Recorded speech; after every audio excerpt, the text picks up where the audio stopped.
Hi friends, welcome back to my YouTube channel ಆಸೆ ಧಾರಾವಾಹಿಯ ನಾಡಿನ ಸಂಚಿಕೆಯಲ್ಲಿ ಏನಾಗ್ತಿದೆ ಅಂತ ನೋಡೋಣ ಬನ್ನಿ. ಅದಕ್ಕೂ ಮೊದಲು ನನ್ನ ಚಾನಲ್ನ ಯಾರಾದರೂ ಸಬ್ಸ್ಕ್ರೈಬ್ ಮಾಡ್ಕೊಂಡಿಲ್ಲ ಅಂದ್ರೆ ದಯವಿಟ್ಟು ಸಬ್ಸ್ಕ್ರೈಬ್ ಮಾಡ್ಕೊಳ್ಳಿ. ವಿಡಿಯೋ ಇಷ್ಟ ಆದ್ರೆ ಪ್ಲೀಸ್ ಒಂದು ಲೈಕ್ ಮಾಡೋದನ್ನ ಮಾತ್ರ ಮರಿಬೇಡಿ. ಸಂಚಿಕೆ ಶುರುವಿನಲ್ಲಿ ಮೀನಾ ಸೂರ್ಯನಿಗೆ ತಿಂಡಿ ಕೊಡೋದಿಕ್ಕೆ ಅಂತ ಹೇಳ್ಬಿಟ್ಟು ಅಡುಗೆ ಮನೆಗೆ ಬಂದಾಗ ಅಲ್ಲಿ ಶ್ರುತಿ ಮಾತ್ರ ಅಡುಗೆ ಮಾಡ್ತಿರ್ತಾಳೆ. ಶ್ರುತಿ ಅವರೇ ಏನ್ ಮಾಡ್ತಿದ್ದೀರಾ ಅಂತ ಮೀನಾ ಆಶ್ಚರ್ಯದಿಂದ ಕೇಳಿದಾಗ ಕುಕಿಂಗ್ ಮಾಡ್ತಾ ಇದ್ದೀನಿ ಮೀನಾ ಮರಿ ಅಂತ ಹೇಳ್ಬಿಟ್ಟು ಶ್ರುತಿ ಹೇಳ್ತಾಳೆ. ಯಾಕೆ ಶ್ರುತಿ ನೀವು ಮಾಡ್ತಿದ್ದೀರಾ, ಅದು ದಿಢೀರ್ ಅಂತ ಏನ್ ವಿಷಯ ಅಂತ ಮೀನಾ ಕೇಳಿದಾಗ ಯಾವತ್ತಿದ್ರು ನಾವು ರೆಸ್ಟೋರೆಂಟ್ ಓಪನ್ ಮಾಡ್ಬೇಕಲ್ವಾ ಮೀನಾ ಮರಿ, ಅಷ್ಟರಲ್ಲಿ ನಾನು ಏನಾದ್ರೂ ಕಲ್ತ್ಕೊಳ್ಳೋಣ ಅಂತ ನನಗೂ ಆಸೆ ಆಗ್ತಿದೆ ಮೀನಾ ಮರಿ. ಈಗ ನಾವು ಒಂದು ಬಿಸ್ನೆಸ್ ಶುರು ಮಾಡಬೇಕು ಅಂತಂದ್ರೆ ಅದಕ್ಕೆ ಬೇಕಾಗಿರೋ ನಾಲೆಡ್ಜ್ ನಮಗೂ ಇರಬೇಕಲ್ವಾ ಮೀನಾ ಮರಿ, ಅದಕ್ಕೆ ನಾನೇ ಅಡುಗೆ ಮಾಡ್ತಾ ಇದ್ದೀನಿ ಅಂತ ಶ್ರುತಿ ಹೇಳಿದಾಗ ಸರಿ ಆಯ್ತು ಇವಾಗ ಏನು ಮಾಡ್ತಿದ್ದೀರಾ ಅಂತ ಮೀನಾ ಕೇಳಿದಾಗ ಅದು ನಾನು ಕ್ವಿಕ್ ಆಗಿ ರೆಡಿ ಮಾಡುವಂಥ ಫುಡ್ ಯಾವುದು ಅಂತ ಇಂಟರ್ನೆಟ್ಟಲ್ಲಿ ಸರ್ಚ್ ಮಾಡಿ ನೋಡಿದಾಗ ಅದರಲ್ಲಿ ಉಪ್ಪಿಟ್ಟು ಅಂತ ಬಂತು, ಅದಕ್ಕೆ ನಾನು ಉಪ್ಪಿಟ್ಟನೇ ಮಾಡ್ತಾ ಇದ್ದೀನಿ ಅಂತ ಶ್ರುತಿ ಹೇಳಿದಾಗ ಸರಿಯಾಗಿ ಹೇಳ್ತಿದ್ದಾರೆ ಶ್ರುತಿ, ಉಪ್ಪಿಟ್ಟು ಬೇಗ ಆಗುತ್ತೆ ಯಾಕಂದ್ರೆ ಅಡುಗೆ ಕಲಿಬೇಕು ಅಂತ ಅನ್ಕೊಂಡಿರೋರು ಮೊದಲು ಕಲಿಬೇಕಾಗಿರೋದು ಇದನ್ನೇ ಅಂತ ಹೇಳಿ ಮೀನಾ ಹೇಳಿದಾಗ ನನ್ನಿಂದ ಇದನ್ನೆಲ್ಲ ಕಲ್ತ್ಕೊಳ್ಳೋಕೆ ಆಗುತ್ತಾ ಮೀನಾ ಮರಿ ಅಂತ ಶ್ರುತಿ ಕೇಳಿದಾಗ ಶ್ರುತಿ ಅಡುಗೆನ ಯಾರು ಬೇಕಾದರೂ ಮಾಡ್ಬೋದು, ಆದರೆ ಮಾಡಬೇಕಾದ್ರೆ ಗಮನ ಜವಾಬ್ದಾರಿ ಪ್ರೀತಿ ಎಲ್ಲ ಇರಬೇಕು. ಸರಿ ನಾನು ನಿಮಗೆ ಹೆಲ್ಪ್ ಮಾಡ್ತೀನಿ ಅಂದಾಗ ಬೇಡ ಬೇಡ ನಾನು ಯಾರು ಹೆಲ್ಪ್ ಇಲ್ದೇ ನಾನು ಒಬ್ಬಳೇ ಮಾಡಬೇಕು ಅಂತ ಅನ್ಕೊಂಡಿದ್ದೀನಿ, ನೀವು ಹೋಗಿ ಕೂತ್ಕೊಳ್ಳಿ ಎಲ್ರಿಗೂ ಇವತ್ತು ನಾನೇ ತಿಂಡಿ ಮಾಡಿ ಕೊಡ್ತೀನಿ ಅಂತ ಹೇಳ್ಬಿಟ್ಟು ಶ್ರುತಿ ಉಪ್ಪಿಟ್ಟು ಮಾಡ್ತಿರ್ತಾಳೆ. ಸರಿ ಆಯ್ತು ಅಂತ ಮೀನಾ ಆಚೆಗೆ ಬರ್ತಿರುವಾಗ ಮೀನಾ ತಿಂಡಿ ಆಯ್ತಾನೆ ಇಷ್ಟು ಬೇಗ ಕೊಡು ತಿಂತೀನಿ ಅಂತ ಸೂರ್ಯ ಕೇಳಿದಾಗ ರೆಡಿ ಆಗ್ತಿದ್ದಾರೆ ಬೇಗ ಅಡುಗೆ ಮುಗಿಸಿ ಕರಿತೀನಿ ಅಂತ ಹೇಳಿದ್ದಾರೆ ಅಂತ ಮೀನಾ ಹೇಳ್ತಿರುವಾಗ ಅಷ್ಟರಲ್ಲಿಗೆ ರವಿ ಕೂಡ ಬರ್ತಾನೆ. ಕರಿತಾರಂತ ಹೇಳಿದ್ರೆ ಯಾರಮ್ಮ ಅದು ಅಂತ ಸೂರ್ಯ ಕೇಳಿದಾಗ ಇವತ್ತು ಅಡುಗೆ ಮಾಡ್ತಿರೋದು ನಾನಲ್ಲ ಬೇರೆಯವರು ಅಂತ ಮೀನಾ ಹೇಳ್ತಿರ್ತಾಳೆ. ಯಾರಮ್ಮ ಅಂತ ಸೂರ್ಯ ಕೇಳಿದಾಗ ಇನ್ಯಾರು ಶ್ರುತಿ ಅವರು ಅಂತ ಮೀನಾ ಹೇಳಿದಾಗ ಅದನ್ನ ಕೇಳಿ ಸೂರ್ಯ ಮತ್ತೆ ರವಿಗೆ ಇಬ್ಬರಿಗೂ ಶಾಕ್ ಮೇಲೆ ಭಯ ಕೂಡ ಆಗತ್ತೆ. ಏನದಕ್ಕೆ ಅವಳ ಮಾಡ್ತಿರೋದು ಅಂತ ರವಿ ಅಂತೂ ಆಶ್ಚರ್ಯದಿಂದ ಕೇಳ್ತಿರುವಾಗ ಹೌದು ರವಿ ಇವತ್ತು ಅವರೇ ಅಡುಗೆ ಮಾಡ್ತಿರೋದು ಅಂತ ಮೀನಾ ಹೇಳಿದಾಗ ಲೋ ರವಿಗಾನು ಮೈಕಮ್ಮನ್ಗೆ ಅಡುಗೆ ಮಾಡಕ್ ಬರುತ್ತೇನೋ ಅಂತ ಸೂರ್ಯ ಹೇಳ್ತಿರುವಾಗ ಲೋ ಅವಳಿಗೆ ಬಿಸಿನೀರೇ ಕಾಯಿಸ್ಕೊಳ್ಳೋಕೆ ಬರೋದಿಲ್ಲ ಕಣೋ ಅಂತ ಗಾಬರಿನಲ್ಲಿ ರವಿ ಕಿಚನ್ ಓಡೋಗ್ತಾನೆ. ನಂತರ ಸೂರ್ಯ ಮೀನಾ ಹತ್ರ ಬಂದು ಮೀನಮ್ಮ ನಡಿ ನಾವೆಲ್ಲಾದ್ರೂ ಆಚೆ ತಿನ್ಕೊಂಡು ಬರೋಣ ಅಂತ ಹೇಳಿದಾಗ ರೀ ಸುಮ್ಮನೆ ಇರಿ ಯಾಕೆ ಈ ಥರ ಹೇಳ್ತೀರಾ ಸುಮ್ಮನಿರಿ ಅಂತ ಮೀನಾ ರೇಗ್ತಾಳೆ. ಇನ್ನೊಂದ್ ಕಡೆ ಈ ಕಡೆ ರವಿ ಭಯದಿಂದ ಅಡುಗೆ ಮನೆಗೆ ಬಂದಿದ್ ನೋಡಿ ಏನೇ ಮಾಡ್ತಿದ್ಯಾ ಅಂತ ಶ್ರುತಿನ ಕೇಳ್ತಾನೆ. ಅಡುಗೆ ಮನೆಯಲ್ಲಿ ಇನ್ನೇನ್ ಮಾಡಕ್ಕಾಗುತ್ತೆ ಅಡುಗೆ ಮಾಡ್ತಿದ್ದೀನಿ ಅಂತ ಹೇಳಿದಾಗ ನೋಡು ಉಪ್ಪಿಟ್ಟು ರೆಡಿ ಮಾಡ್ತಿದ್ದೀನಿ ಅಂತ ಶ್ರುತಿ ಹೇಳಿದಾಗ ಇದೆಲ್ಲ ನಿನ್ಗೆ ಯಾಕಮ್ಮ ಬೇಕು ಅಂತ ರವಿ ಕೇಳಿದಾಗ ಯಾಕೆ ರವಿ ನಾನು ಅಡುಗೆ ಕಲಿಬಾರ್ದಾ ಅಂತ ಶ್ರುತಿ ಕೇಳಿದಾಗ ಅಡುಗೆ ಕಲಿಬೋದಮ್ಮ ಆದ್ರೆ ತಿನ್ನೋರು ಯಾರು ಹೇಳು, ಸರಿ ನಾನೇನಾದ್ರೂ ಹೆಲ್ಪ್ ಮಾಡ್ಲಾ ಅಂತ ರವಿ ಕೇಳಿದಾಗ ಇಲ್ಲ ಇಲ್ಲ ಏನೂ ಬೇಕಾಗಿಲ್ಲ ಇವತ್ತು ಯಾರು ಹೆಲ್ಪ್ ಇಲ್ಲದೆ ನಾನು ಒಬ್ಳೆ ಅಡುಗೆ ಮಾಡ್ತೀನಿ, ನೀನು ಹೋಗಿ ಆಚೆ ವೆಯ್ಟ್ ಮಾಡು ಕೂತ್ಕೊ ಹೋಗಿ ನಾನೆಲ್ಲ ಅಡುಗೆ ಮಾಡಿ ಅಲ್ಲಿಗೆ ನಾನು ತೊಗೊಂಡು ಬರ್ತೀನಿ ಅಂತ ಹೇಳಿದಾಗ ಇಲ್ಲ ಶ್ರುತಿ ನನ್ನ ಮಾತು ಕೇಳು ಸುಮ್ಮನೆ ಏನಾದರೂ ಹೆಚ್ಚು ಕಮ್ಮಿ ಆದರೆ ಏನು ಮಾಡೋದು ಅಂತ ರವಿ ಹೇಳ್ತಿರುವಾಗ ಶ್ರುತಿ ರವಿನ ಗುರಾಯಿಸ್ತಾಳೆ. ಆಗ ಆಯಿತು ಬಿಡಮ್ಮ ನೀನೇ ಮಾಡಿ ತೊಗೊಂಡು ಬಾ, ಅದೇನು ತಿನ್ನೋಕ್ಕಾಗುತ್ತೋ ಇಲ್ಲೋ ಗೊತ್ತಿಲ್ಲ ದೇವ್ರೆ ತೊಗೊಂಡು ಬಾ ಅಂತ ಹೇಳಿ ಆಚೆ ಬರ್ತಾನೆ. ಸೂರ್ಯ ಮುಗಿತು ಕಣೋ ನಮ್ಮ ಕತೆ ಇವತ್ತು, ಈ ಡ್ಯಾಡ್ ಲಿಟಲ್ ಪ್ರಿನ್ಸ್ ಏನ್ ಮಾಡ್ತಾಳೋ ಏನೋ ಗೊತ್ತಿಲ್ವಲ್ಲ ಅಂತ ತಲೆ ಕೇರ್ಕೊಂಡು ಆಚೆ ಬರ್ತಾನೆ. ರವಿ ಏನಾಯ್ತು ರವಿ ಅಂತ ಮೀನಾ ಕೇಳಿದಾಗ ಲೋ ರವಿಗ ಅಂತ ತಿನ್ನೋ ತರ ಇರುತ್ತೇನೋ ಅಂತ ಸೂರ್ಯ ಆಶ್ಚರ್ಯದಿಂದ ರವಿನ್ ಕೇಳ್ತಿರುವಾಗ ಗೊತ್ತಿಲ್ಲ ಕಣೋ ಸೂರ್ಯ ಏನೋ ಮಾಡ್ತಿದ್ದಾಳೆ ಇವತ್ತು ನಮ್ಮನ್ನ ಇಟ್ಕೊಂಡು ಟೆಸ್ಟ್ ಮಾಡ್ತಾ ಇದ್ದಾಳೆ ಅಂತ ಅನ್ಸುತ್ತೆ ಕಣೋ ಅಂತ ರವಿ ಟೆನ್ಷನ್ ಅಲ್ಲಿ ಹೇಳ್ತಿರುವಾಗ ಅಷ್ಟರಲ್ಲಿ ತಿಂಡಿ ರೆಡಿ ಆಯ್ತು ಅಂತ ಶ್ರುತಿ ಎಲ್ರನ್ನೂ ಕರೀತಾರೆ ಬನ್ನಿ ಬನ್ನಿ ಅಂತ. ಎಲ್ರು ತಿಂಡಿ ತಿನ್ನೋದಿಕ್ಕೆ ಅಂತ ಬಂದಾಗ ನೀನ್ ಯಾಕಮ್ಮ ಇಲ್ಲೇ ನಿಂತಿದ್ಯಾ ಬಾರಮ್ಮ ಅಂತ ರೋಹಿಣಿನ ರಂಗನಾಥ್ ಅವ್ರು ಕರೀತಾ ಇರ್ತಾರೆ. ಅದು ಮಾವ ಅಂತ ರೋಹಿಣಿ ಹೇಳಕ್ ಹೋದಾಗ ಅಲ್ಲಿಗೆ ಶಾಂತಿ ಬಂದ್ಬಿಟ್ಟು ಅವಳಿಗೆ ಇವತ್ತು ತಿಂಡು ಬೇಡ ಜ್ಯೂಸ್ ಕುಡಿತಾಳೆ, ಅದೇನೋ ABC ಜ್ಯೂಸ್ ಕುಡಿತಾಳಲ್ಲ ಕುಡಿಲಿ ಅಂತ ರಂಗನಾಥ್ ಅವ್ರಿಗೆ ಹೇಳ್ತಾಳೆ. ನಂತರ ಮೀನಾ ಡೈನಿಂಗ್ ಟೇಬಲ್ ಮೇಲೆ ಕುತ್ಕೊಳ್ತಿರೋದನ್ನ ನೋಡಿ ಏನೇ ನೀನೇನ್ ಮಹಾರಾಡಿನ ಬಂದು ಕುತ್ಕೊಂಡ್ಬಿಟ್ಟಿಯಲ್ಲ ಪಾಪ ಶ್ರುತಿ ಕೈಯಲ್ಲಿ ಕೆಲಸ ಮಾಡಿಸಿದ್ಯಲ್ಲ ಬಡ್ಸು ಎದ್ದು ಅಂತ ಹೇಳ್ತಿರುವಾಗ ಅಯ್ಯೋ ಅತ್ತೆ ಹಾಗೇನಿಲ್ಲ ಇವತ್ತು ನಾನೇ ಅಡುಗೆ ಮಾಡಿದ್ದು ಅಂತ ಶ್ರುತಿ ಹೇಳಿದಾಗ ಏನು ನೀನು ಅಡುಗೆ ಮಾಡಿದ್ಯಾ ಅಂತ ಶಾಂತಿ ಆಶ್ಚರ್ಯದಿಂದ ಕೇಳಿದಾಗ ಹೌದು ಅತ್ತೆ ಇವತ್ತು ಎಲ್ರಿಗೂ ನಾನೇ ಸ್ಪೆಷಲ್ ಆಗಿ ಉಪ್ಪಿಟ್ಟು ಮಾಡಿದ್ದೀನಿ, ಎಲ್ರು ತಿಂದು ಹೇಗಿದೆ ಟೇಸ್ಟ್ ಮಾಡಿ ಅಂತ ಹೇಳ್ತಿರುವಾಗ ಏನಮ್ಮ ಅಂತ ಇವತ್ತು ನೀನು ಅಡುಗೆ ಮಾಡಿರೋದು ಅಂತ ರಂಗನಾಥ್ ಅವ್ರು ಕೇಳಿದಾಗ ಸುಮ್ಮನೆ ಮಾವ ಕಲ್ತ್ಕೋಬೇಕು ಅಂತ ಅಷ್ಟೇ ಆಸೆ ಅಂತ ಶ್ರುತಿ ಹೇಳ್ತಿರುವಾಗ ಲ್ಯಾಬಲ್ಲಿ ಇಲಿಗಳ ಮೇಲೆ ಎಕ್ಸ್ಪೆರಿಮೆಂಟ್ ಮಾಡ್ತಾರಲ್ಲ ಅದೇ ಥರ ನಮ್ಮ ಮೇಲೆ ಏನಾದರೂ ಎಕ್ಸ್ಪೆರಿಮೆಂಟ್ ಮಾಡ್ತಿದ್ಯಾ ಅಂತ ಮನೋಜ ಕೇಳಿದಾಗ ಲೋ ಏನೋ ಒಂದು ಕಲ್ತ್ಕೊಂಡು ನಮಗೆ ಅಡುಗೆ ಮಾಡ್ಕೊಡ್ತಿದ್ದಾಳೆ ತಾನೆ ಹೋಗ್ಲಿ ಬಿಡು ಅಂತೇಳಿ ನೀನು ಹಾಕಮ್ಮ ನಮ್ಮ ತಟ್ಟೆಗೆ ಅಂತ ರಂಗನಾಥ್ ಅವರು ಶ್ರುತಿಗೆ ಹೇಳ್ತಿರುವಾಗ ನಂತರ ಶ್ರುತಿ ಉಪ್ಪಿಟ್ಟನ್ನ ತೆಗೆದು ಎಲ್ಲರೂ ತಟ್ಟೆಗೆ ಬಡಿಸೋದಿಕ್ಕೆ ಅಂತ ಹೇಳ್ಬಿಟ್ಟು ಶುರು ಮಾಡ್ತಾ ಇರ್ತಾಳೆ. ಉಪ್ಪಿಟ್ಟು ತುಂಬಾ ಗಟ್ಟಿ ಆಗ್ಬಿಟ್ಟಿರುತ್ತೆ, ಅದನ್ನ ನೋಡಿ ಎಲ್ರಿಗೂ ಈ ಕಡೆ ಭಯ ಶುರು ಆಗಿರುತ್ತೆ, ಎಲ್ರು ಭಯದಿಂದ ಅದನ್ನೇ ನೋಡ್ತಿರ್ತಾರೆ. ಯಾಕೆಲ್ರು ಈ ತರ ನೋಡ್ತಿದ್ದೀರಾ ಎಷ್ಟು ಚೆನ್ನಾಗಿ ಸ್ಮೆಲ್ ಬರ್ತಿದೆ ಅಲ್ವಾ, ಆಹಾ ಎಲ್ರು ತಿನ್ನೋದಕ್ಕೆ ಶುರು ಮಾಡಿ ಅಂತ ಹೇಳ್ತಿರುವಾಗ ಎಲ್ರು ಒಂದೊಂದು ತುತ್ತನ್ನ ಬಾಯಿಗೆ ಇಟ್ಕೊಂಡು ಶ್ರುತಿ ಮುಖನೇ ನೋಡ್ತಿರ್ತಾರೆ. ಆಗ ವಾವ್ ಸೂಪರ್ ಆಗಿದೆ ಅಲ್ವಾ ಅಂತ ಶ್ರುತಿ ಕೇಳ್ತಿರುವಾಗ ಓ ಮೈಕು ಸೂಪರ್ ಆಗಿದೆ, ಎಷ್ಟು ಸೂಪರ್ ಆಗಿದೆ ಅಂತ ನನ್ನ ಬಾಯಿನಲ್ಲಿ ಹೇಳಕ್ಕೂ ಆಗ್ತಿಲ್ಲ ಅಷ್ಟು ತುಂಬಾ ಚೆನ್ನಾಗಿದೆ ಅಂತ ಹೇಳ್ಬಿಟ್ಟು ಈ ಕಡೆ ಸೂರ್ಯ ಕೂಡ ಹೇಳ್ತಿರ್ತಾನೆ. ಓ ಹೌದಾ ಸೂರ್ಯ ಅವರೇ ನಾನು ಕೂಡ 3-4 ವಿಡಿಯೋನ ನೋಡಿ ಒಳ್ಳೊಳ್ಳೆ ಐಡಿಯಾನ ತಗೊಂಡು ಮಾಡಿರೋದು ಗೊತ್ತಾ ಅಂತ ಹೇಳಿ ಮೀನಾ ಅವರೇ ಚೆನ್ನಾಗಿದ್ಯಾ ಅಂತ ಶ್ರುತಿ ಕೇಳಿದಾಗ ಹಾ ಹಾ ಹಾ ಹಾ ಅಂತ ಹಾಗೆ ಹೇಳ್ತಿರ್ತಾಳೆ. ಮಾವ ನಿಮಗೆ ಇಷ್ಟ ಆಯ್ತು ಅಂತ ಶ್ರುತಿ ಕೇಳಿದಾಗ ತುಂಬಾ ಡಿಫ್ರೆಂಟ್ ಆಗಿದೆ ಅಂತ ಹೇಳ್ಬಿಟ್ಟು ರಂಗನಾಥ್ ಅವರು ಹೇಳ್ತಾರೆ. ನಂತರ ಯಾಕತ್ತೆ ನೀವಿನ್ನು ಬಾಯಲ್ಲಿ ಇಟ್ಕೊಂಡಿದ್ರೆ ಚೆನ್ನಾಗಿದೆ ತಾನೇ ತಿನ್ನಿ ಅಂತ ಹೇಳಿದಾಗ ಹಂಗೆ ಬಾಯಲ್ಲಿ ಕಚ್ಕೊಂಡ್ಬಿಟ್ಬಿಟ್ಟಿದೆ ಅಮ್ಮ ಅಂತ ಶಾಂತಿ ಬಲವಂತವಾಗಿ ಅದನ್ನ ನುಂಗ್ತಿರ್ತಾಳೆ. ಆಗ ಮನೋಜ, ಶ್ರುತಿ ನೀನು ಓಪನ್ ಮಾಡ್ತಿದ್ದಿಲ್ಲ ರೆಸ್ಟೋರೆಂಟ್ನ, ಅದರಲ್ಲಿ ನೀನು ಅಲ್ಲಿ ಅಡಿಗೆ ಮಾಡ್ತೀಯಾ ಅಂತ ಕೇಳಿದಾಗ ಮತ್ತೆ ಒಮ್ಮೊಮ್ಮೆ ಮಾಡ್ಬೇಕಾಗುತ್ತೆ ಒಂದೊಂದ್ಸಲ ಅಂತ ಶ್ರುತಿ ಹೇಳಿದಾಗ, ಹಾಗಾದ್ರೆ ನೀನು ಉಪ್ಪಿಟ್ಟು ಮಾಡಿ ಕಸ್ಟಮರ್ಗೆ ತಿಂದಿದ್ದು ಮೊದಲನೇ ದಿನದನೇ ರೆಸ್ಟೋರೆಂಟ್ನ ಕ್ಲೋಸ್ ಮಾಡಬೇಕಾಗುತ್ತೆ ಅಂತ ಮನೋಜ ಹೇಳಿದಾಗ, ಯಾಕೆ ಅಂತ ಶ್ರುತಿ ಕೇಳಿದಾಗ, ಅಲ್ಲ ನಿನಗೆ ಯಾಕೆ ಈ ಥರ ಆಸೆ ಬಂತು, ನೀನು ಯಾಕೆ ಅಡುಗೆ ಮಾಡಬೇಕಾಗಿತ್ತು ಅಂತ ಮನೋಜ ಕೇಳ್ತಿರುವಾಗ, ಯಾಕೆ ನಾನು ಅಡುಗೆ ಮಾಡಿದಕ್ಕೆ ಏನಾಯ್ತು ಅಂತ ಶ್ರುತಿ ಪ್ರಶ್ನೆ ಮಾಡ್ತಾಳೆ.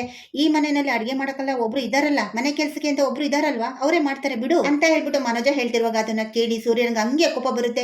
ಏನೋ ನನ್ನ ಹೆಂಡತಿ ಮನೆ ಕೆಲಸ ಮಾಡೋದಕ್ಕೇನೆ ಇರೋದನ್ನೇ, ಜಾಸ್ತಿ ಮಾತಾಡಿದ್ರೆ ದೌಡೆ ಹಲ್ ಒಂದು ಇರಲ್ಲ, ಎಲ್ಲ ಉದುರಿಸ್ಬಿಡ್ತೀನಿ, ಆಮೇಲೆ ಏನು ತಿನ್ನಕ್ಕೆ ಇರಬಾರ್ದು, ಹಂಗೆ ಮಾಡ್ಬಿಡ್ತೀನಿ ಅಂತ ಹೇಳ್ಬಿಟ್ಟು ಸೂರ್ಯ ಬೈತಿರುವಾಗ, ಅವ್ನು ಹೇಳೋದ್ರಲ್ಲಿ ಏನೋ ತಪ್ಪಿದೆ ಅಂತ ಶಾಂತಿ ಕೂಡ ಕೇಳ್ತಾಳೆ. ಏನ್ ತಪ್ಪಿದ್ಯಾ, ಯಾಕೆ ಸಕ್ರೆ, ಇವನು ನನ್ನ ಹೆಂಡತಿನ ಅಡುಗೆ ಮಾಡೋಳು ಕೆಲಸದವಳು ಅಂತ ಹೇಳಿದ್ಮೇಲೆ ನಾನು ಇವನ್ ಹೆಂಡತಿನ ಮೇಕಪ್ ಮಾಡೋಳು ಅಂತ ಹೇಳ್ಬೋದಲ್ವಾ ಅಂತ ಸೂರ್ಯ ರೇಗ್ತಾ ಇರುವಾಗ, ಲೋ ಸೂರ್ಯ ಏನೋ ಇದು ನಿಮ್ಮನ್ನೆಲ್ಲ ದಿನ ಸಮಾಧಾನ ಮಾಡೋದೇ ಆಗೋಯ್ತಲ್ರು ನನ್ನ ಕೆಲಸ, ನನ್ಗಂತೂ ತಲೆ ಕೆಟ್ಟೋಗಿದೆ, ಪಾಪ ಕಂಡ್ರು ಶ್ರುತಿ ಮೊದಲನೇ ದಿವಸ ಅಡುಗೆ ಮಾಡಿದಾಳೆ, ನಿಮ್ಮಿಂದ ತಿನ್ನಕ್ಕಾಗದೇ ಇದ್ರು ಕೂಡ ಹುಡುಗಿ ಖುಷಿ ಪಡೋ ಥರ ಒಂದು 4 ಮಾತು ಹೇಳ್ಬೋದಲ್ವೇನ್ರು ಅಂತ ರಂಗನಾಥ್ ಅವ್ರು ಹೇಳಿದಾಗ, ಥ್ಯಾಂಕ್ ಯು ಸೋ ಮಚ್ ಮಾವ ಅಂತ ಶ್ರುತಿ ಹೇಳ್ತಾಳೆ. ಅಪ್ಪ ಅದು ಹೇಳೋದಕ್ಕೆ ಸ್ವಲ್ಪನಾದ್ರೂ ಚೆನ್ನಾಗಿರ್ಬೇಕಲ್ಲ ಅಲ್ವೇನಪ್ಪ ಅಂತ ರವಿ ಕೇಳ್ತಿರುವಾಗ ಶ್ರುತಿಗೆ ಸಿಟ್ಟು ಬಂದು ರವಿನೇ ಗುರಾಯಿಸ್ತಾ ಇರ್ತಾಳೆ. ಆಗ ರಂಗನಾಥ್ ಅವರು, ನೋಡ್ರಪ್ಪ ಹೊಸದಾಗಿ ಯಾರಾದರೂ ಅಡುಗೆ ಮಾಡಿದ್ರೆ ತಪ್ಪು ಹುಡುಕ್ಬಾರ್ದು, ಅವ್ರನ್ನ ಇನ್ನೂ ಖುಷಿ ಪಡೋ ಥರ ಮಾತಾಡಬೇಕು, ಅದಾದಮೇಲೆ ನಮ್ಮ ಮನಸ್ಸಲ್ಲಿರೋದನ್ನ ಹೇಳ್ಕೊಂಡ್ರೆ ಅವರಿಗೆ ಅದನ್ನ ಕೇಳಿ ಅವ್ರ ತಪ್ಪನ್ನ ತಿದ್ಕೋತಾರೆ ಅಂತ ರಂಗನಾಥ್ ಅವ್ರು ಕೂಡ ಹೇಳ್ತಾರೆ. ಕರೆಕ್ಟಾಗಿ ಹೇಳಿದ್ರಿ ಮಾವ, ನೀವು ನನಗೆ ತುಂಬಾ ಚೆನ್ನಾಗಿ ಮೋಟಿವೇಶನ್ ಕೊಡ್ತೀರ ಮಾವ, ನೀನು ನಿಜವಾಗ್ಲೂ ಜೀನಿಯಸ್ ಮಾವ ಅಂತ ರಂಗನಾಥ್ ಅವ್ರನ್ನ ಶ್ರುತಿ ಹೊಗಳ್ತಾ ಇರ್ತಾಳೆ. ನೋಡ್ದೆ ಅಪ್ಪಯ್ಯ, ಇವತ್ತೇ ನಿನ್ಗೆ ಈ ಮನೆಯಲ್ಲಿ ಒಳ್ಳೆ ಹೆಸರು ಸಿಕ್ಕಿರೋದು ಅಂತ ಸೂರ್ಯ ಹೇಳ್ತಿರ್ತಾನೆ. ನಂತರ ನೋಡಮ್ಮ ಶ್ರುತಿ, ನೀನು ಅಡುಗೆ ಮಾಡೋದು ಕಲ್ತ್ಕೊಳ್ಳೋದು ತಪ್ಪೇನಿಲ್ಲ, ಆದ್ರೆ ನೀನೇನಾದ್ರೂ ಮತ್ತೆ ಅಡುಗೆ ಮಾಡಿದ್ರೆ ಮೊದಲು ನೀನು ಟೇಸ್ಟ್ ಮಾಡು, ಆಮೇಲೆ ಬೇರೆಯವ್ರಿಗೆ ಕೊಡಬೇಕು ಆಯ್ತಾ ಅಂತ ಶಾಂತಿ ಹೇಳ್ತಿರುವಾಗ, ಯಾಕತ್ತೆ ಚೆನ್ನಾಗಿಲ್ವ ಇವಾಗ ಅಂತ ಶ್ರುತಿ ಕೇಳಿದಾಗ, ಅದು ಹಾಗಲ್ಲಮ್ಮ, ಅದು ಅಂತ ಹೇಳಿದಾಗ, ಮೈಕು ಸೂಪರ್ ಆಗಿದೆ, ನೀನು ವರಿ ಮಾಡ್ಕೋಬೇಡ, ತುಂಬಾ ಚೆನ್ನಾಗಿದೆ ಅಂತ ಸೂರ್ಯ ಕೂಡ ಹೊಗಳ್ತಿರ್ತಾನೆ. ಥ್ಯಾಂಕ್ಸ್ ಸೂರ್ಯ ಅವರೇ ಅಂತ ಶ್ರುತಿ ಹೇಳ್ತಿರುವಾಗ, ಬರ್ತಾ ಬರ್ತಾ ಈ ಮನೆಯಲ್ಲಿ ಸುಳ್ಳು ಹೇಳೋರ ಸಂಖ್ಯೆ ಜಾಸ್ತಿನೇ ಆಗ್ತಿದೆ ಅಂತ ಶಾಂತಿ ಹೇಳ್ತಿರ್ತಾಳೆ. ಅದನ್ನ ಕೇಳಿ ರೋಹಿಣಿಗೆ ಬೇಜಾರಾಗುತ್ತೆ. ಹಾಗಾದ್ರೆ ಅತ್ತೆ ಚೆನ್ನಾಗಿಲ್ವಾ ಅಂತ ಶ್ರುತಿ ಕೇಳಿದಾಗ, ಶ್ರುತಿ ಸೂಪರ್ ಆಗಿದೆ ಅಂತ ಈ ಕಡೆ ಮೀನಾ ಹೇಳ್ತಾಳೆ. ಓಕೆ, ಹಾಗಾದ್ರೆ ಇನ್ಮೇಲೆ ಡೈಲಿ ನಾನೇ ಬ್ರೇಕ್ಫಾಸ್ಟ್ ಮಾಡ್ತೀನಿ ಅಂತ ಶ್ರುತಿ ಹೇಳ್ತಿರುವಾಗ, ಅದನ್ನ ಕೇಳಿ ಮನೆಯವರೆಲ್ರಿಗೂ ಭಯ ಆಗುತ್ತೆ. ಹೌದು ಚೆನ್ನಾಗಿದೆ ಅಂತ ಹೇಳಿದ್ರಿ ತಾನೆ, ಹಾಗಿದ್ರೆ ಎಲ್ಲರೂ ಪ್ಲೇಟಲ್ಲಿ ಹಾಕಿ ಇಟ್ಕೊಂಡಿದಿರಲ್ಲ, ತಿನ್ನಿ ಯಾಕೆ ಅಂತ ಶ್ರುತಿ ಕೇಳಿದಾಗ, ಶ್ರುತಿ ಇದು ನೀನೇ ತಿಂದು ಹೇಗಿದೆ ಅಂತ ರವಿ ಉಪ್ಪಿಟ್ಟನ್ನ ಪ್ಲೇಟ್ಗೆ ಹಾಕಿ ತಿನ್ಸೋದಕ್ಕೆ ಟ್ರೈ ಮಾಡ್ತಾನೆ. ಸೂರ್ಯ ಸ್ವಲ್ಪ ಹೆಲ್ಪ್ ಮಾಡೋ, ಇದಕ್ಕೆ ಬರ್ತಿಲ್ಲ, ಗಟ್ಟಿಯಾಗ್ಬಿಟ್ಟಿದೆ ಅಂತ ಸೂರ್ಯ ಪಾತ್ರನ ಗಟ್ಟಿಯಾಗಿ ಹಿಡ್ಕೋತಾನೆ. ನಂತರ ಗಟ್ಟಿಯಾಗಿ ಸ್ಪೂನಿಂದ ಕಷ್ಟಪಟ್ಟು ತೆಗೆದು ನೀನೇ ತಿಂದು ಹೇಳು ಹೇಗಿದೆ ಅಂತ ಅವ್ನ ಕೈಯಾರೆ ಶ್ರುತಿಗೆ ತಿನ್ಸಿದಾಗ, ಅಯ್ಯೋ ಏನಿದು ಹಿಂಗಿದೆ, ಸ್ವಲ್ಪನೂ ಟೇಸ್ಟೇ ಇಲ್ಲ ಅಂತ ಶ್ರುತಿ ಹೇಳ್ತಾಳೆ. ಅದನ್ನ ನೋಡ್ಬಿಟ್ಟು ಸೂರ್ಯ, ಮೀನಾ, ರಂಗನಾಥ್ ಅವರೆಲ್ಲ ನಗ್ತಿರ್ತಾರೆ. ಇದನ್ನ ಹೋಗಿ ಟೇಸ್ಟ್ ಚೆನ್ನಾಗಿದೆ ಅಂತ ಹೇಳ್ಬಿಟ್ರಲ್ಲ ಅಂತ ಶ್ರುತಿ ಹೇಳ್ತಿರುವಾಗ, ಪರವಾಗಿಲ್ಲ ಬಿಡಮ್ಮ, ಟೇಸ್ಟ್ ಅಲ್ಲೆಲ್ಲ ಏನಿದೆ, ನಿನಗೆ ಮಾಡ್ಬೇಕಂತೂ ಅನ್ನಿಸ್ತಲ್ಲ, ಅದೇ ಒಳ್ಳೆ ವಿಷಯ ಅಲ್ವೇ ನಮ್ಮ ಅಂತ ರಂಗನಾಥ್ ಅವರು ಶ್ರುತಿನ ಹೊಗಳ್ತಾರೆ. ಹೌದು ಶ್ರುತಿ, ನೀವು ತುಂಬಾ ಚೆನ್ನಾಗಿ ಕಲಿತೀರಾ, ತುಂಬಾ ಚೆನ್ನಾಗೂ ಕೂಡ ಮಾಡ್ತೀರಾ, ನಾನು ನಿಮಗೆಲ್ಲ ಹೇಳ್ಕೊಡ್ತೀನಿ ಅಂತ ಮೀನಾ ಹೇಳಿದಾಗ, ಓಕೆ ಮೀನಾ ಮರಿ ಅಂತ ಹೇಳಿದಾಗ ಎಲ್ರಿಗೂ ಸಾರಿ ಅಂತ ಕೇಳ್ತಿರ್ತಾಳೆ. ಇರ್ಲಿ ಬಿಡಿ ಶ್ರುತಿ ಅಂತ ರವಿ ಹೇಳ್ತಾನೆ. ಆಗ ಶ್ರುತಿ, ನಾನು ಬೇಗ ಮೀನಾ ಮರಿ ಹತ್ರ ಕಲ್ತ್ಕೊಂಡು ನಿಮ್ಮೆಲ್ರಿಗೂ ಸೂಪರ್ ಆಗಿ ಅಡುಗೆ ಮಾಡ್ಕೊಡ್ತೀನಿ ಅಂತ ಶ್ರುತಿ ಹೇಳ್ತಿರುವಾಗ, ಅದೆಲ್ಲ ಸರಿ ಕಣಮ್ಮ, ನೀನು ಅವಳ ಹತ್ರ ಬರೀ ಅಡುಗೆ ಮಾತ್ರ ಕಲ್ತ್ಕೋ, ಬೇರೆ ಏನು ಕಲ್ತ್ಕೋಬೇಡ ಅಂತ ಹೇಳಿ ಶಾಂತಿ ಮೀನನ್ನು ನೋಡ್ಕೊಂಡು ಹೇಳ್ತಿರ್ತಾಳೆ. ನಂತರ ಯಾರ್ಯಾರ ಹತ್ರ ಏನೇನು ಕಲ್ತ್ಕೋಬೇಕು ಅದನ್ನ ಮಾತ್ರ ಕಲ್ತ್ಕೋಬೇಕು, ಈ ಮೀನುಗೆ ಸ್ವಲ್ಪ ದುರಂಕಾರ ಜಾಸ್ತಿ, ಅದನ್ನ ಮಾತ್ರ ನೀನು ಕಲ್ತ್ಕೋಬೇಡ, ಇನ್ನೂ ಕೆಲವರಿದ್ರೆ ತುಂಬಾ ಸುಳ್ಳು ಹೇಳೋರು, ಅವ್ರ ಪಕ್ಕಕ್ಕೂ ನೀನು ಹೋಗ್ಲೇಬೇಡ ಅಂತ ರೋಹಿಣಿ ಮುಖನ ನೋಡ್ಕೊಂಡು ಹೇಳ್ತಿರ್ತಾಳೆ. ಶಾಂತಿ, ಬಾಯಿ ಮುಚ್ಕೊಂಡು ತಿನ್ನೆ, ಎಷ್ಟೇ ಮಾತಾಡ್ತೀಯ ಅಂತ ರಂಗನಾಥ್ ಅವರು ಹೇಳಿದಾಗ, ಬಾಯಿ ಮುಚ್ಕೊಂಡು ತಿನ್ಬೇಕಾ, ಬಾಯಿ ಮುಚ್ಕೊಂಡು ಹೆಂಗ್ರಿ ತಿನ್ನೋದು ಅಂತ ಶಾಂತಿ ಪ್ರಶ್ನೆ ಮಾಡ್ತಾಳೆ. ಅಯ್ಯೋ ಅಪ್ಪಯ್ಯ ಸಕ್ಕರೆ ಕಾಮಿಡಿ ಮಾಡ್ತಿದ್ದೆ, ನಗಪಯ್ಯ ಅಂತ ಸೂರ್ಯ ಹೇಳಿದಾಗ, ಆಗ ಶ್ರುತಿ, ಮೀನವರೇ ನಾಳೆಯಿಂದ 1 ಗಂಟೆ ನಿಮ್ಮ ಹತ್ರ ಕುಕಿಂಗ್ ಕ್ಲಾಸ್ಗೆ ಜಾಯ್ನ್ ಆಗ್ತೀನಿ ಅಂತ ಶ್ರುತಿ ಹೇಳ್ತಾಳೆ. ಮೀನಮ್ಮ, ಹಾಗಾದ್ರೆ ಟ್ಯೂಷನ್ ಫೀಸ್ ತಗೊಂತೀಯಾ ಅಂತ ಸೂರ್ಯ ಹೇಳ್ತಿರ್ತಾನೆ. ನನಗೋಕೆನಪ್ಪ, ನಾನು ಕೊಡಕ್ಕೆ ರೆಡಿ ಅಂತ ಶ್ರುತಿ ಒಪ್ಕೋತಾಳೆ. ಶ್ರುತಿ ಅವರೇ, ಆ ಥರ ಎಲ್ಲ ಏನು ಬೇಡ, ಫೀಸ್ ಎಲ್ಲ ಆದಷ್ಟು ಬೇಗ ನಿಮಗೆ ನಾನು ಚೆನ್ನಾಗಿ ಅಡುಗೆ ಮಾಡೋದನ್ನ ಹೇಳ್ಕೊಡ್ತೀನಿ, ಬೇಕಿದ್ರೆ ನೋಡ್ತಾ ಇರಿ ಚಾಲೆಂಜ್ ಅಂತ ಮೀನಾ ಹೇಳಿದಾಗ, ಇವರೆಲ್ಲರೂ ಇಷ್ಟೊಂದು ಖುಷಿಯಾಗಿರೋದನ್ನ ನೋಡಿ ರೋಹಿಣಿ ಮಾತ್ರ ತುಂಬಾ ಬೇಜಾರು ಮಾಡ್ಕೊಂಡಿರ್ತಾಳೆ. ಇನ್ನೊಂದು ಕಡೆ ರೋಡಲ್ಲಿ ಒಬ್ಬ ವ್ಯಕ್ತಿ ಮೊಟ್ಟೆ ಎತ್ಕೊಂಡು ಸೈಕಲಲ್ಲಿ ಹೋಗ್ತಿರ್ತಾನೆ. ಎದುರುಗಡೆಯಿಂದ ಬರೋ ಗಾಡಿ ಸಡನ್ ಆಗಿ ಪಾಸ್ ಆಗಿರೋದ್ರಿಂದ ಅವ್ನ ಸೈಕಲ್ನ ಕಂಟ್ರೋಲ್ ಮಾಡೋಕ್ಕಾಗದೆ ಸೂರ್ಯನ ಕಾರ್ ಮೇಲೆ ಹೋಗಿ ಬೀಳಿಸ್ಬಿಡ್ತಾನೆ. ಆಗ ಮೊಟ್ಟೆ ಪ್ಲೇಟ್ ಎಲ್ಲ ಸೂರ್ಯನ ಕಾರ್ ಮೇಲೆ ಬಿದ್ದೋಗ್ಬಿಡುತ್ತೆ, ಎಲ್ಲ ಮೊಟ್ಟೆ ಬಿದ್ದು ಒಡೆದೋಗ್ಬಿಡುತ್ತೆ ಸೂರ್ಯನ ಕಾರ್ ಮೇಲೆ. ಅಯ್ಯೋ ಏನಿದು ಈ ಥರ ಎಲ್ಲ ಆಗೋಯ್ತಲ್ಲಪ್ಪ, ಕಾರನ್ನ ಇದೇ ಥರ ಬಿಟ್ಟೋದ್ರೆ ಅವ್ರಿಗೂ ಬೇಜಾರಾಗ್ಬಿಡುತ್ತೆ. ಎಷ್ಟು ಚೆನ್ನಾಗಿದೆ ಕಾರು, ನೀಟಾಗಿತ್ತಲ್ವ, ಛೆ ಯಾರ್ದು ಕಾರ್ ಇದು, ಈ ಮನೆ ಮುಂದೆನೇ ನಿಂತಿದೆ, ಇವ್ರದೇ ಇರ್ಬೋದು ಅಂತೇಳಿ ಸೂರ್ಯನ ಮನೆ ಮುಂದೆ ಬರ್ತಾನೆ ಆ ವ್ಯಕ್ತಿ. ಸರ್ ಸರ್ ಅಂತ ವ್ಯಕ್ತಿ ಕರಿತಾ ಇರುವಾಗ ಯಾರಪ್ಪ ಬೇಕು ಅಂತ ರವಿ ಕೇಳ್ತಾನೆ. ಅದು ಆಚೆ ಕಡೆ ನಿಂತಿರೋ ಕಾರು ನಿಮ್ದಾ ಸರ್ ಅಂತ ವ್ಯಕ್ತಿ ಕೇಳ್ತಿರುವಾಗ, ಇಲ್ಲ ಇಲ್ಲ ಈ ಕಡೆ 3ನೇ ಮನೆಯವ್ರದ್ದು ಮನೆ ಮುಂದೆ ಜಾಗ ಇಲ್ಲಿಲ್ವಂತೆ, ಅದಕ್ಕೆ ನಮ್ಮನೆ ಮುಂದೆ ತಗೊಂಡ್ ಬಂದು ನಿಲ್ಸಿದ್ದಾರೆ, ಅದಕ್ಕೆ ತಗೊಂಡ್ ಬಂದು ನಮ್ಮನೆ ನಿಲ್ಸಿರೋದು ಅಂತ ಸೂರ್ಯ ಹೇಳ್ತಿರುವಾಗ, ಲೋ ಸೂರ್ಯ ಅವ್ರು ಯಾರು ಅಂತಾನೆ ಗೊತ್ತಿಲ್ಲ, ಅವ್ರ ಹತ್ರ ಹೋಗಿ ಯಾಕೋ ಕಾಮಿಡಿ ಮಾಡ್ತಿದ್ಯಾ ಪಾಪ ಕಣೋ ಅಂತ ರವಿ ಹೇಳ್ತಾ, ಸರ್ ಅದು ನಮ್ದೇ ಕಾರು, ಏನಿವಾಗ ಅಂತ ರವಿ ಕೇಳ್ತಾನೆ. ಯಾಕಣ್ಣ ಏನಾದ್ರು ಟ್ರಿಪ್ಗೆ ಏನಾದ್ರು ಹೋಗ್ಬೇಕಾಗಿತ್ತಾ, ಮನೆಯವ್ರಿಗೂ ಹುಡ್ಕೊಂಡು ಬಂದಿದ್ದೀರಲ್ಲ ಅಂತ ಸೂರ್ಯ ಕೇಳಿದಾಗ, ಸರ್ ನನ್ನೊಂದು ಅಂಗಡಿ ಇದೆ ಅಂತ ವ್ಯಕ್ತಿ ಹೇಳಿದಾಗ, ಯಾವ ಅಂಗಡಿ ಅಂತ ಸೂರ್ಯ ಕೇಳ್ತಾನೆ. ಮೊಟ್ಟೆ ಅಂಗಡಿ ಸರ್ ಅಂತ ವ್ಯಕ್ತಿ ಹೇಳ್ತಿರುವಾಗ, ಬಾಯ್ಲರ್ ಮೊಟ್ಟೆನಾ ನಾಟಿ ಮೊಟ್ಟೆನಾ ಅಂತ ಸೂರ್ಯ ಪ್ರಶ್ನೆ ಮಾಡ್ತಾನೆ. ಲೋ ಸೂರ್ಯ ಅದು ಮುಖ್ಯನೋ ಏನು ವಿಷಯ ಅಂತ ಕೇಳು ಅಂತ ಈ ಕಡೆ ರಂಗನಾಥ್ ಅವರು ಕೂಡ ಹೇಳ್ತಾರೆ. ಏನು ವಿಷಯ ಹೇಳಿ ಸರ್ ಅಂತ ಈ ಕಡೆ ರವಿ ಕೂಡ ಕೇಳ್ತಿರುವಾಗ ನಡೆದ ವಿಷಯನೆಲ್ಲ ಆ ವ್ಯಕ್ತಿ ಹೇಳ್ತಾನೆ. ಆಗ ಸೂರ್ಯ ಬಂದು ಕಾರನ್ನ ನೋಡ್ಬಿಟ್ಟು, ಅಯ್ಯೋಯ್ಯೋ ಏನನ್ನಾಯ್ತು, ಕಾರ್ ಮೇಲೆ ಆಫ್ ಬಾಯ್ಲ್ ಮಾಡ್ಬಿಟ್ಟಿದ್ರಲ್ಲ, ನೀವು ಡೈರೆಕ್ಟ್ ಆಗಿ ನನ್ನ ಕೈಗೆ ಕೊಟ್ಬಿಟ್ಟಿದ್ರೆ ನಾನು ಆಮ್ಲೆಟ್ ಹಾಕೊಂಡಾದ್ರೂ ತಿಂದ್ಬಿಡ್ತಾ ಇದ್ದೆ ತಾನೆ ಅಂತ ಸೂರ್ಯ ಹೇಳಿದಾಗ, ತುಂಬಾ ಚೆನ್ನಾಗಿ ತಮಾಷೆ ಮಾಡ್ತೀಯಪ್ಪ ಅಂತ ವ್ಯಕ್ತಿ ಹೇಳ್ತಾನೆ. ಸುಮ್ಮನೆ ಇರೋಣ, ನಾನು ಕೆಲ್ಸಕ್ಕೆ ಹೋಗೋ ಟೈಮಲ್ಲಿ ಗಾಡಿನಲ್ಲಿ ಈ ಥರ ಎಲ್ಲ ಮೊಟ್ಟೆ ಹೊಡೆದಾಕ್ಬಿಟ್ಟು ನಾನು ತಮಾಷೆ ಮಾಡ್ತೀನಿ ಅಂತ ಹೇಳ್ತಿದ್ರಲ್ಲ ಅಂತ ಸೂರ್ಯ ರೇಗ್ತಾನೆ. ಲೋ ಸೂರ್ಯ ಏನೋ ಪಾಪ ಗೊತ್ತಿದ್ದಲೇ ನಡೆದೋಯ್ತು ಅಂತ ಹೇಳ್ತಿದ್ರಲ್ಲೇ, ಹೋಗ್ಲಿ ಬಿಡು ಅಂತ ರಂಗನಾಥ್ ಅವ್ರು ಹೇಳಿದಾಗ, ಅದಕ್ಕೆ ಹೇಳೋದು ಗಾಡಿನ ತಗೊಂಡು ಎಲ್ಲಂದ್ರೆ ಅಲ್ಲಿ ನಿಲ್ಸಿದ್ರೆ ಹಿಂಗೆ ಆಗೋದು ಅಂತ ಶಾಂತಿ ರೇಗ್ತಿರ್ತಾಳೆ. ಹಾಗಂತ ಕಾರ್ನ ತಗೊಂಬಂದು ತಲೆ ಮೇಲೆ ಇಟ್ಕೊಳಕ್ಕಾಗುತ್ತೇನೆ ಅಂತ ರಂಗನಾಥ್ ಅವ್ರು ಹೇಳ್ತಿರುವಾಗ, ಅಯ್ಯೋ ಅಪ್ಪ ಇವಾಗ ಏನಾಯ್ತು ಅಂತ ಈ ಥರ ಎಲ್ಲ ಆಡ್ತಿದ್ದೀರಾ, ಅವ್ನ ಕಾರ್ ಏನು ಅಷ್ಟೊಂದು ಕಾಸ್ಟ್ಲಿನಾ, ಇನ್ನೊಂದು ಕೋಟಿ ಕಾರ್, ಅದು ಅವ್ನು ಇಟ್ಟಿರೋದೇ ಸೆಕೆಂಡ್ ಹ್ಯಾಂಡ್ ಕಾರು ಅಂತ ಮನೋಜ ರೇಗಿಸ್ತಿರುವಾಗ, ಲೋ ಪೆಂಗ್ಯ ನನ್ನ ಕಾರ್ ಬಗ್ಗೆ ಮಾತಾಡಿದ್ರೆ ನೋಡು ಸುಮ್ಮನೆ ಇರಲ್ಲ ನೋಡು ಅಂತ ಹೇಳಿ ಸೂರ್ಯ ರೇಗ್ತಾನೆ. ನಂತರ ಸರ್ ಯಾಕೆ ಸರ್ ಇಬ್ರು ಈ ಥರ ಎಲ್ಲ ಜಗಳ ಮಾಡ್ಕೋತಿದ್ದೀರಾ, ಒಂದು ಬಕೆಟಲ್ಲಿ ನೀರು ಕೊಡಿ ನಾನೇ ತೊಳ್ಕೊಟ್ಬಿಟ್ಟು ಹೋಗ್ತೀನಿ ಅಂತ ಆ ವ್ಯಕ್ತಿ ಹೇಳ್ತಿರ್ತಾನೆ. ಪರವಾಗಿಲ್ಲ ನಂಗೆ ಗೊತ್ತಿಲ್ದೇನೆ ತಾನೇ ಆಗಿದ್ದು, ನೀವೇನು ಮಾಡೋಕ್ಕಾಗುತ್ತೆ ಹೇಳಿ ಅಂತ ಮೀನಾ ಹೇಳಿದಾಗ, ಏ ಮೀನಾ ಪರವಾಗಿಲ್ಲ ಅಂತ ಹೇಳ್ತಿದ್ಯಲ್ಲೇ ಅಂತ ಸೂರ್ಯ ಹೇಳಿದಾಗ, ರೀ ಹೋಗ್ಲಿ ಬಿಡ್ರಿ ನಮ್ಮ ಕಾರ್ ವಾಶ್ ಮಾಡೋಣ ಸರಿ ಹೋಗುತ್ತೆ, ಪಾಪ ಅವ್ರ ವ್ಯಾಪಾರ ಹಾಳಾಗೋಯ್ತಲ್ರಿ, ಹೇಳಬೇಕು ಅಂದರೆ ನಮಗಿಂತ ಅವರಿಗೆ ಜಾಸ್ತಿ ಲಾಸ್ ಆಗಿರೋದು ಗೊತ್ತಾ ಅಂತ ಮೀನಾ ಹೇಳ್ತಿರುವಾಗ, ಶಾಂತಿ ಅವಳನ್ನ ನೋಡ್ತಾ, ಎಷ್ಟೇ ಆದರೂ ಹೂ ಕಟ್ಟೋಳಲ್ವಾ ಮನೆಗೆ, ಇವಳು ಇದೇ ಥರ ವ್ಯಾಪಾರ ಮಾಡೋದು, ಅವನು ಅದೇ ಥರ ವ್ಯಾಪಾರ ಮಾಡ್ತಿರೋದು, ರೋಡಲ್ಲಿ ಹೋಗ್ಬಿಟ್ಟು ಅದಕ್ಕೆ ಅವನಿಗೆ ಸಮಾಧಾನ ಮಾಡ್ತಿದ್ದಾಳೆ ಅಂತ ಶಾಂತಿ ಹೇಳ್ತಾಳೆ. ಏ ಶಾಂತಿ ನೀನು ಮಾತಾಡ್ತಿರೋದಲ್ಲಿ ಸ್ವಲ್ಪ ನ್ಯಾಯ ಇದೆಯೇ ಅಂತ ರಂಗನಾಥ್ ಅವ್ರು ಹೇಳ್ತಿರುವಾಗ, ಅಲ್ಲ ರೀ ಅವನೇ ತಾನೇ ಬಂದು ಗುದ್ದಿ ಮೊಟ್ಟೆ ಹೊಡೆದಾಕಿರೋದು, ಅಂದಮೇಲೆ ಅವ್ನ ಪಾಡಿಗೆ ಒಂದು ಸುಮ್ಮನೆ ಹೋಗ್ಬೇಕಾಗಿತ್ತಲ್ಲ ಅಂತ ಶಾಂತಿ ಹೇಳ್ತಿರುವಾಗ, ಅತ್ತೆ ಅವ್ರೇನಾದ್ರೂ ಮನ್ಸು ಮಾಡಿದ್ರೆ ಬಿದ್ದಿದ ತಕ್ಷಣ ಹಂಗೆ ಹೊಟ್ಟೋಗ್ಬೋದಾಗಿತ್ತು ತಾನೆ, ಆದ್ರೆ ನಮ್ಮ ಮನೆಗೆ ಬಂದು ಹೇಳಿದ್ದಾರೆ, ಪಾಪ ಅವ್ರಿಗೂ ಕೆಲಸ ಇರಲ್ವಾ ಅಂತ, ಅಣ್ಣ ನೀವು ಹೋಗಿ ಅಣ್ಣ ನಾನು ನೋಡ್ಕೋತೀನಿ ಅಂತ ಮೀನಾ ಹೇಳ್ತಿರ್ತಾಳೆ. ನನ್ನ ಪರಿಸ್ಥಿತಿನ ತುಂಬಾ ಚೆನ್ನಾಗಿ ಅರ್ಥ ಮಾಡ್ಕೊಂಡಿದ್ಯಮ್ಮ, ನಾನು ಹೋಗಿ ಬರ್ತೀನಿ ಅಂತ ಆ ವ್ಯಕ್ತಿ ಅಲ್ಲಿಂದ ಆಚೆ ಕಡೆ ಬರ್ತಿರ್ತಾನೆ. ಏನ್ ಮೀನಾ ನೀನು ಬೆಳಗ್ಗೆನೆ ಯಾರೋ ಬಂದು ಕಾರ್ ಮೇಲೆ ಮೊಟ್ಟೆ ಬೇರೆ ಬೀಳಿಸಿದ್ದಾರೆ, ಅದು ನೋಡಿ ಸುಮ್ಮನೆ ಹೋಗ್ಲಿ ಬಿಡು ಅಂತಿದ್ಯಲ್ಲ, ಅವನನ್ನ ಬೇರೆ ಹಂಗೆ ಕಳಿಸ್ಬಿಟ್ಟಲ್ಲಿ ಅಂತ ಸೂರ್ಯ ಹೇಳ್ತಿರುವಾಗ, ಪಾಪರಿ ಅವರು ಯಾರಾದರೂ ಬೇಕು ಅಂತ ಮಾಡ್ತಾರ ಹೇಳಿ, ನಿಮಗೆ ಸ್ವಲ್ಪ ಲೇಟ್ ಆದರೂ ಪರವಾಗಿಲ್ಲ ಅನ್ನಾಗುತ್ತೆ, ಆದರೆ ಅವ್ರಿಗಲ್ಲಿ ವ್ಯಾಪಾರನೇ ಹೋಯ್ತಲ್ರಿ ಅಂತ ಮೀನಾ ಹೇಳಿದಾಗ, ಕರೆಕ್ಟ್ ಕಣಮ್ಮ ನೀನು ಹೇಳೋದು ಸರಿನೇ, ಈ ಕಾರ್ ಬೇರೆ ವಾಶ್ ಮಾಡಬೇಕು ತುಂಬ ಸ್ಮೆಲ್ ಬರ್ತಿದೆ ಅಂತ ಸೂರ್ಯ ಹೇಳ್ತಿರುವಾಗ, ಸರಿ ಆಯಿತು ನೀವು ಹೋಗಿರಿ ನಾನು ನೀರು ತೊಗೊಂಡು ಬರ್ತೀನಿ ಅಂತ ಮೀನಾ ಹೇಳ್ತಾಳೆ. ಆನಂತರ ಸೂರ್ಯ ಮೀನಾ ಇಬ್ಬರು ಬಂದಾಗ ಅಲ್ಲಿ ಮೊಟ್ಟೆನೆಲ್ಲ ಬಿದ್ದಿರೋದು ನೋಡಿ ಮೀನಿಗಂತೂ ತುಂಬಾನೇ ಬೇಜಾರಾಗುತ್ತೆ. ಅಮ್ಮ ಕೊಡಿ ನಾನೇ ತೊಳ್ಕೊಡ್ತೀನಿ ಅಂತ ವ್ಯಕ್ತಿ ಕೇಳ್ತಿರುವಾಗ, ಇಲ್ಲ ಅಣ್ಣ ನಿಮಗೆ ಆಲ್ರೆಡಿ ತುಂಬಾನೇ ವೇಸ್ಟ್ ಆಗಿದೆ, ಟೈಮ್ ಬೇರೆ ವೇಸ್ಟ್ ಆಗ್ತಿದೆ, ನಿಮಗೆ ಲೇಟ್ ಆಗುತ್ತೆ ನೀವು ಹೊರಡಿ ನಾವು ನೋಡ್ಕೋತೀವಿ ಅಂತ ಮೀನಾ ಹೇಳ್ತಿರ್ತಾಳೆ. ನಂತರ ಸೂರ್ಯ ಮೀನಾ ಇಬ್ಬರು ಕೂಡ ಸೇರ್ಕೊಂಡು ಅದನ್ನೆಲ್ಲ ಕ್ಲೀನ್ ಮಾಡ್ತಾರೆ. ಅಷ್ಟರಲ್ಲಿ ರವಿ ಬಂದು, ಲೋ ಸೂರ್ಯ ಇಷ್ಟೊಂದೆಲ್ಲ ಸ್ಮೆಲ್ ಬರ್ತಿದೆಯಲ್ಲೋ ಅಂತ ಹೇಳ್ತಿರುವಾಗ, ಕಣೋ ರವಿ ತುಂಬಾನೇ ವಾಸನೆ ಬರ್ತಿದೆ ಅಂತ ಸೂರ್ಯ ಹೇಳ್ತಿರ್ತಾನೆ. ಇರೋ ಸೂರ್ಯ ನನ್ನ ಹತ್ರ ಒಂದು ಸ್ಪ್ರೇ ಇದೆ ಅದನ್ನ ಕೊಡ್ತೀನಿ, ಅದನ್ನ ಹೊಡೆದ್ರೆ ಸ್ಮೆಲ್ ಎಲ್ಲ ಹೋಗುತ್ತೆ ಅಂತ ಹೇಳ್ಬಿಟ್ಟು ರವಿ ಮನೆ ಒಳಗಡೆ ಹೋಗಿ ಸ್ಪ್ರೇನ ತಗೊಂಡು ಬಂದು ಸೂರ್ಯನ ಕೈಗೆ ಕೊಡ್ತಿರ್ತಾನೆ. ಅಷ್ಟರಲ್ಲಿ ಕಾಗೆ ಸುಬ್ಬ ಅವ್ನ ಚೇಲ್ಗಳಿಗೆ ಫೋನ್ ಮಾಡಿ ಸೂರ್ಯ ಹೊಟ್ಟೋದ್ನ ಅಂತ ಈ ಕಡೆ ಕೇಳ್ತಿರ್ತಾನೆ. ಆಗ ಹುಡುಗರು ಅಲ್ಲಿ ನಡೆದಿದ್ದ ವಿಷಯನೆಲ್ಲ ಹಾಗೆ ಕಾಗೆ ಸುಬ್ಬನ ಹತ್ರ ಹೇಳ್ತಿರ್ತಾರೆ. ಸರಿ ಅವ್ನ ಕಾಲ್ ಸ್ಟಾರ್ಟ್ ಮಾಡ್ತಿರೋ ಹಾಗೇನೆ ನಾನು ಹೇಳ್ದಂಗೆ ಮಾಡು ಅಂತ ಹೇಳ್ಬಿಟ್ಟು ಕಾಗೆ ಸುಬ್ಬ ಚೇಳಗಳಿಗೆ ಹೇಳಿ ಕಾಲ್ ಕಟ್ ಮಾಡ್ತಾನೆ.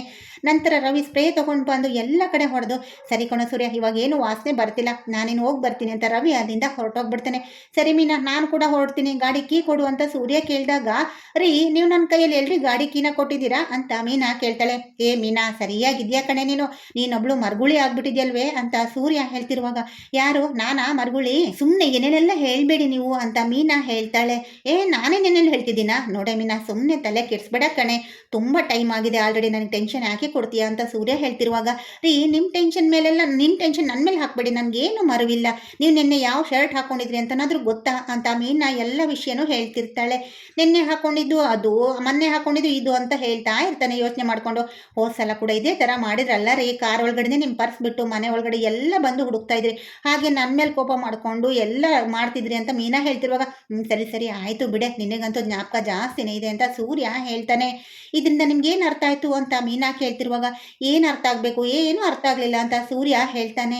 ರೀ, ನಾನು ಇಷ್ಟೊಂದೆಲ್ಲ ಕರೆಕ್ಟಾಗಿ ಹೇಳ್ತಿದ್ದೀನಿ ತಾನೆ, ನಿಮಗೇನು ಅರ್ಥ ಆಗಿಲ್ವಾ ಅಂತ ಮೀನಾ ಹೇಳ್ತಿರುವಾಗ ಅಯ್ಯೋ ಗೊತ್ತಿಲ್ಲ ಹೇಳಮ್ಮ ನೀನೇ ಅಂತ ಸೂರ್ಯ ಹೇಳಿದಾಗ ರೀ, ನಾನು ಯಾವಾಗಲೂ ನಿಮ್ಮನ್ನೇ ಗಮನಿಸ್ತಾ ಇದ್ದೀನಿ, ನಿಮ್ಮ ಪ್ರತಿಯೊಂದು ಹೆಜ್ಜೆನೂ ನನಗೆ ಗೊತ್ತು ರೀ ಅಂತ ಮೀನಾ ಹೇಳ್ತಿರುವಾಗ ಅದೇ ಕಣೆ ಬಂದಿರೋದು ನನಗೆ ತೊಂದರೆ ಅಂತ ಸೂರ್ಯ ಗುಣಗ್ತಿರ್ತಾನೆ. ನಂತರ ಸರಿ ಇವಾಗ ನನ್ನ ಕಾರ್ ಕೀ ಎಲ್ಲಿ ಹೇಳು ಅಂತ ಸೂರ್ಯ ಕೇಳ್ತಿರುವಾಗ ನಿಮಗೆ ಆಲ್ರೆಡಿ ನಾನು ನಿಮಗೆ ಕೊಟ್ಟಾಗಿದೆ ಕಾರ್ ಕೀನ, ನೀವು ಹೋಗಿ ಇನ್ನೊಂದ್ಸಲ ಎಲ್ಲ ಕಡೆ ಹುಡುಕಿ ಅಂತ ಮೀನಾ ಹೇಳ್ತಿರ್ತಾಳೆ. ಸರಿ ಆಯ್ತು ಇರುವಂತ ಸೂರ್ಯ ಎಲ್ಲ ಕಡೆ ಹುಡ್ಕೋದಿಕ್ಕೆ ಅಂತ ಶುರು ಮಾಡ್ತಾನೆ. ಲೋ ಸೂರ್ಯ ಏನೋ ಆಯ್ತು ಅಂತ ರಂಗನಾಥ್ ಅವ್ರು ಕೇಳ್ತಾರೆ.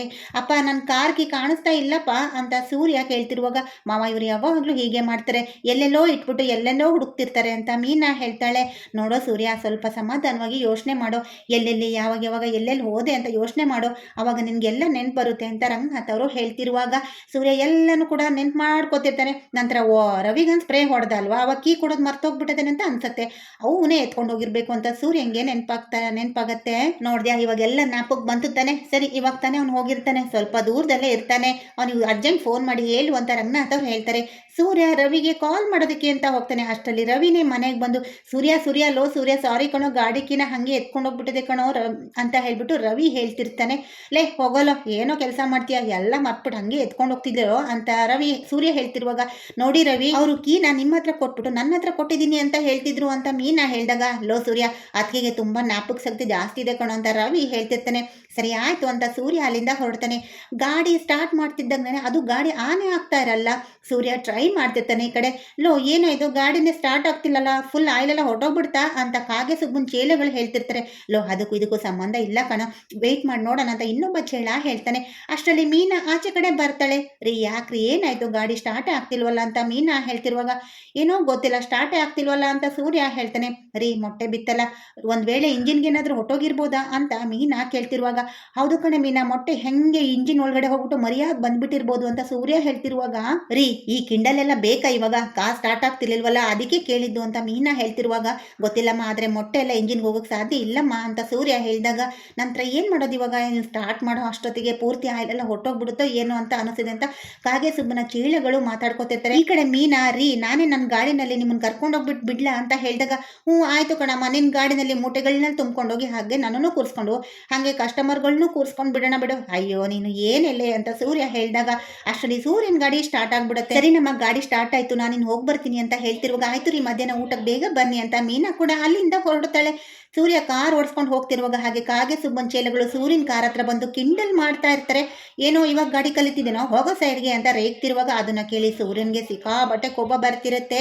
ಅವ್ರ ಗಾಡಿನ ಫಾಸ್ಟ್ ಆಗಿ ಚೇಸ್ ಮಾಡ್ಕೊಂಡು ಸೂರ್ಯ ಹೋಗ್ತಿರುವಾಗ ಆಗ ಯಾರೋ ಒಬ್ಬ ಸೂರ್ಯನ ಕಾರ್ಗೆ ಅಡ್ಡ ಬಂದ್ಬಿಡ್ತಾನೆ. ಸೂರ್ಯ ಬ್ರೇಕ್ ಹಾಕೋದಿಕ್ಕಂತ ಹೋಗ್ತಾನೆ, ಆದ್ರೆ ಬ್ರೇಕ್ ಹಿಡಿಯೋದೇ ಇಲ್ಲ. ಅಯ್ಯೋಯ್ಯೋ ಏನಿದು ಬ್ರೇಕ್ ಹಿಡಿತಿಲ್ವಲ್ಲ ಅಂತ ಸೂರ್ಯ ಟೆನ್ಷನ್ ಆಗ್ತಿರ್ತಾನೆ. ಅದೇ ಟೆನ್ಷನ್ ಅಲ್ಲಿ ಗಾಡಿನ ಫಾಸ್ಟ್ ಆಗಿ ಓಡಿಸ್ಕೊಂಡು ಹೋಗ್ತಿರುವಾಗ ಎದುರುಗಡೆ ಸ್ಕೂಲ್ ಮಕ್ಕಳು ಬರ್ತಿರೋ ಒಂದು ಆಟೋ ಬರ್ತಿರುತ್ತೆ. ಅದನ್ನ ನೋಡಿ ಎಲ್ಲಿ ಗುದ್ಬಿಡ್ತೀನಿ ಅಂದ್ಬಿಟ್ಟು ಸೂರ್ಯನ್ ಭಯ ಆಗ್ಬಿಟ್ಟು ಸಡನ್ ಆಗಿ ಗಾಡಿನ ಪಕ್ಕದ ಕಡೆಗೆ ತಿರುಗಿಸ್ಕೊಂಡ್ಬಿಡ್ತಾನೆ. ಸೂರ್ಯ ಗಾಡಿ ತಿರುಗಿಸಿದ ಸ್ಪೀಡ್ಗೆ ಸೂರ್ಯನ್ ಗಾಡಿ ಹೋಗಿ ಅಲ್ಲಿ ಟ್ರಾಫಿಕ್ ಪೊಲೀಸು ಅರುಣ್ ಗಾಡಿಗೆ ಡಿಕ್ಕಿ ಹೊಡೆದು ಅರುಣ್ ಗಾಡಿ ಕೆಳಗಡೆನೆ ಬಿದ್ದೋಗ್ಬಿಡುತ್ತೆ. ಅದು ಡ್ಯಾಮೇಜ್ ಆಗಿರೋದ ನೋಡಿ ಅರುಣ್ಗಂತೂ ಸಿಕ್ಕಾಬಟ್ಟೆ ಕೋಪ ಬಂದ್ಬಿಡುತ್ತೆ. ಆಗ ಅರುಣ್ನ ಸೂರ್ಯ ನೋಡ್ಬಿಟ್ಟು ಯಾಕೆ ಈ ತರ ನನ್ನ ಗುರಾಯಿಸ್ತಾ ಇದನ್ನೆಲ್ಲ ಏನಾಗಿರ್ಬೋದು ಅಂತ ಕಾರಿಂದ ಕೆಳಗಡೆ ಇಳಿದು ಸೂರ್ಯ ನೋಡ್ತಿರುವಾಗ ಆಗ ಅರುಣ್ ಕೋಪ ಮಾಡ್ಕೊಂಡು ಸೂರ್ಯನ ಹತ್ರನೇ ಗುರಾಯಿಸ್ಕೊಂಡು ಬರ್ತಿರ್ತಾನೆ. ಸೂರ್ಯ ಕೂಡ ಅವನೇ ಗುರಾಯಿಸ್ತಿರ್ತಾನೆ. ನಂತರ ಅರುಣ್ ಬಂದು ಏಕಾಏಕಿ ಸೂರ್ಯನ್ ಕುತ್ತಿಗೆ ಪಟ್ಟು ಹಿಡ್ಕೊಂಡು ಜಗಳ ಮಾಡೋದಕ್ಕೆ ಒಂದೇ ಸಮನೆ ಶುರು ಮಾಡ್ತಾನೆ. ಆಗ ಸೂರ್ಯ ನಾನು ಬೇಕಂತ ಮಾಡಿಲ್ಲ, ನನ್ನ ಕಾರಿಗೆ ಬ್ರೇಕ್ ಹಿಡಿತಾ ಇರಲಿಲ್ಲ ಅಂತ ಎಷ್ಟು ಹೇಳಿದ್ರು ಕೂಡ ಅರುಣ್ ಮಾತ್ರ ಕೇಳಲ್ಲ, ಕೇಸ್ ಹಾಕ್ತೀನಿ ಅಂತ ಹೇಳ್ಬಿಟ್ಟು ಗಲಾಟೆ ಮಾಡ್ತಿರ್ತಾನೆ. ಇಲ್ಲಿಗೆ ಈ ಒಂದು ವಿಡಿಯೋ ಸಂಚಿಕೆ ಮುಕ್ತಾಯಗೊಳ್ಳುತ್ತೆ. ಮುಂದೆ ಏನಾಗುತ್ತೆ ಅಂತ ಕಾದು ನೋಡೋಣ ಸ್ನೇಹಿತರೆ. ಅಲ್ಲಿವರೆಗೂ keep watching and take care, bye.